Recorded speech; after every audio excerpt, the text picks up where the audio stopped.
மாணவர்களுடைய தன்மைகள் குறித்தும் அவர்களுடைய அதிகாரங்கள் வல்லமைகள் குறித்தும் இந்த ஜும்மாவிலே நம்ம பார்க்க இருக்கிறோம்.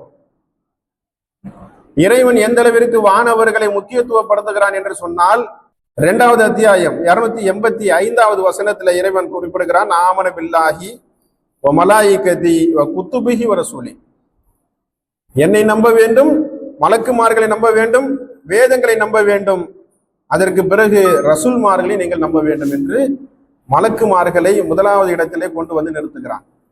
11வது அத்தியாயம் 31 மூசா அலைஹிஸ்ஸலாம் அவர்கள் சொன்னதாகவும் 6வது அத்தியாயம் 50வது வசனத்திலே நபி ஸல்லல்லாஹு அலைஹி வஸல்லம் அவர்கள் சொன்னதாகவும் இறைவன் நமக்கு குறிப்பிட்டு காட்டுகிறான். குல் லா அகூல லகும் இந்தி அஸாயினுல்லாஹு வலா ஆலமுல் கைப வலா அகூல லகும் இன்னி மலக்குன். நான் என்னிடத்திலே இறைவனுடைய பொக்கிஷங்கள் இருக்கிறது என்றோ, மறைவானவற்றை அறிபவன் என்றோ, நான் ஒரு மலக்கு என்றோ கூற மாட்டேன் என்று நீங்கள் மக்களிடத்தில் சொல்லுங்கள் என்று மூசா அலைஹிஸ்ஸலாம் அவர்களை சொன்னதாகவும், நபிகள் நாயகம் ஸல்லல்லாஹு அலைஹி வஸல்லம் அவர்களை சொன்னதாகவும், அவர்கள் மக்களிடத்தில் சொன்னதாகவும் இறைவன் குறிப்பிடுகிறார். காரணம் என்னவென்று சொன்னால், ரசூல்மார்களை காட்டிலும் நபிமார்களை காட்டிலும் அவர்கள் உயர்வானவர்கள், இறைவனுக்கு நெருக்கமானவர்கள் என்பதனை அவர்கள் வாய்மொழியாகவே அவளுடைய மக்களுக்கு தெரியப்படுத்த இறைவன் இது போன்ற செய்திகளை நமக்கு காட்டியிருக்கிறார். 7வது அத்தியாயம் 20வது வசனத்துல ஹாதிகி சஜரத இல்ல அன் தக்கூன மலக்கைனி அவு தக்கூன மினல் ஹாலிதீன். சைத்தான் என்ன செய்யறான்?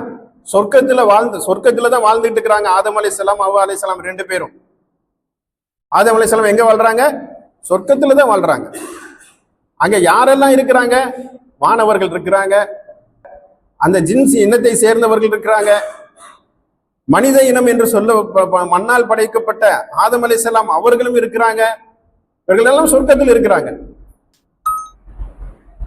அப்படி இருந்தும் அந்த ஜின்னு இப்லீஸ் என்ன செய்யறான்னு சொன்னா, ஆதம் அலைஹிஸ்ஸலாம் அவர்களிடத்துல நெருங்கி வந்து, நீங்க இந்த பழத்தை, குறிப்பிட்ட மரத்தில் இருக்கக்கூடிய அந்த பழத்தை சாப்பிட்டால் நீங்க வானவர் ஆயிருவீங்க, மலக்கு ஆயிருவீங்க, இந்த சொர்க்கத்துல நிரந்தரமா நீங்க தங்கிடுவீங்க, அதனால இறைவன் உங்களை இந்த பழத்தை சாப்பிடக்கூடாதுன்னு சொல்றான். ஏன்னா நீங்க மலக்கு ஆயிடக்கூடாதுன்னு இறைவன் நினைக்கிறான். நீங்க மலக்கு ஆயிட்டீங்கன்னா இறைவனுக்கு நெருக்கமாக சொர்க்கத்துலதான் வாழ்ந்துகிட்டு இருக்கிறாங்க. அவங்களுக்கு எந்த குறையும் இல்லை. சொர்க்கத்திலேயே இவர்கள் அத்தனை பேரை காட்டிலும் இறைவனுக்கு நெருக்கமாக, நேசமாக, வல்லமை மிக்கவர்களாக, அழகு உள்ளவர்களாக, இறைவனோடு அடிக்கடி தொடர்பில் இருப்பவர்களாக மலக்குமார்கள், வானவர்கள் இருந்து கொண்டிருக்கிறார்கள். இவர்களை அவர்கள் சொர்க்கத்திலிருந்தே பார்க்கிறார்கள். நம்மளை விட ஆண்டவனோட, இறைவனோட இவங்களும் நெருக்கமா இருக்கிறாங்க, நம்மளை விட படைப்புல பெரிய பெரிய விஷயமா இருக்கிறாங்களே, வல்லமையோட இருக்கிறாங்களே, அழகா இருக்கிறாங்களே அப்படின்னு மனித இனமும் ஜின் இனமும் பார்த்து பிரமிக்கக்கூடிய, பொறாமைப்படக்கூடிய அளவிற்கு அவர்கள் இருந்திருக்கிறார்கள். இல்லைன்னா சொர்க்கத்தில் இருந்து கொண்டு நீங்கள் வானவர் ஆயிருவீங்கன்னா, அவங்களும் சொர்க்கத்துல தான் இருக்காங்க, நானும் சொர்க்கத்துல தான் இருக்கேன் அப்படியே அப்படின்னு அந்த கேள்வி குறுக்கிட்டு கேட்டிருக்கலாம். அப்போ அதே சொர்க்கத்துல வானவர்களுக்கு என்று தனி தர்ஜாவும், அவர்களுக்கு என்று தனி வல்லமையும் அழகும் பிரமிப்போடு அவர்கள் படைக்கப்பட்டு இருப்பதை கண்டு நீங்கள் வானவர் ஆகி விடுவீர்கள், மலக்கு ஆகி விடுவீர்கள் என்ற ஆசையை தூண்டும் அளவிற்கு சைத்தான் குறிப்பிடுகிறான் என்று சொன்னால், அப்போ சொர்க்கத்துல இறைவனோடு நெருக்கமாக வானவர்கள் எப்படி இருக்கிறார்கள் என்பதனை இதன் மூலமா பார்க்க இருக்கிறோம்.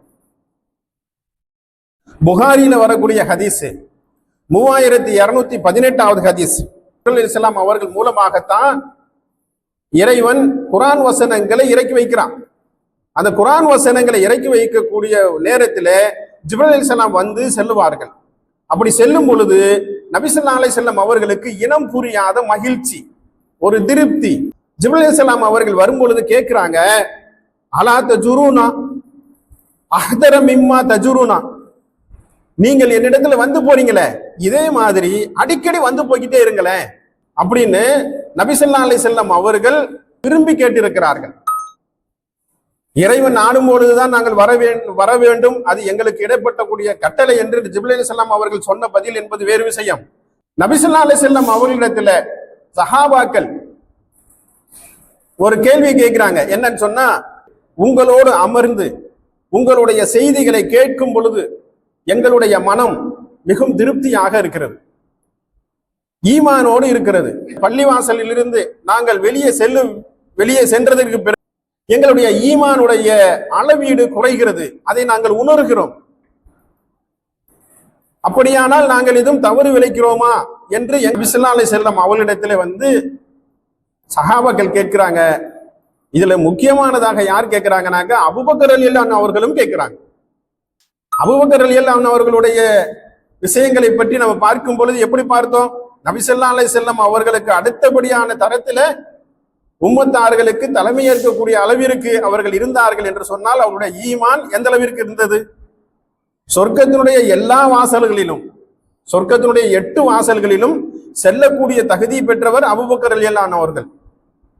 அவங்க இந்த வார்த்தையை சேர்ந்து கேட்கிறாங்க. ஸல்லல்லாஹு அலைஹி வஸல்லம் அவர்கள் சொல்றாங்க, வல்லதி நப்சி பி அஹதி இல்லவ் ததுமூன அலா மா தகூனூன எந்தி, என்னுடன் இருக்கும் நேரத்தில் உங்களுடைய மனநிலை எந்த அளவிற்கு ஈமானோடு இருக்கிறதோ எல்லா நேரங்களிலும் அதே அளவுக்கு இருந்து விட்டால், உங்களுக்கு அந்த வாய்ப்பு கிடைத்தால், வானவர்கள் உங்களுக்கு நண்பர்களாக வந்து கைகூலிக்கு உங்களுடன் முசாபா செய்வார்கள் என்று நபி ஸல்லல்லாஹு அலைஹி வஸல்லம் அவர்கள் சொல்றாங்க. ஏற்றம் இறக்கம் கோடு இருக்கக்கூடியதை நினைத்து நீங்கள் கவலை கொள்ள வேண்டாம், நீங்கள் உங்களுடைய ஈமானை புதுப்பித்துக் கொள்ளுங்கள், தொழுகையின் மூலமாகவும் கலிமாவின் மூலமாகவும் புதுப்பித்துக் கொள்ளுங்கள். நபி ஸல்லல்லாஹு அலைஹி வஸல்லம் அவர்கள் காட்டி தந்த வழிமுறை.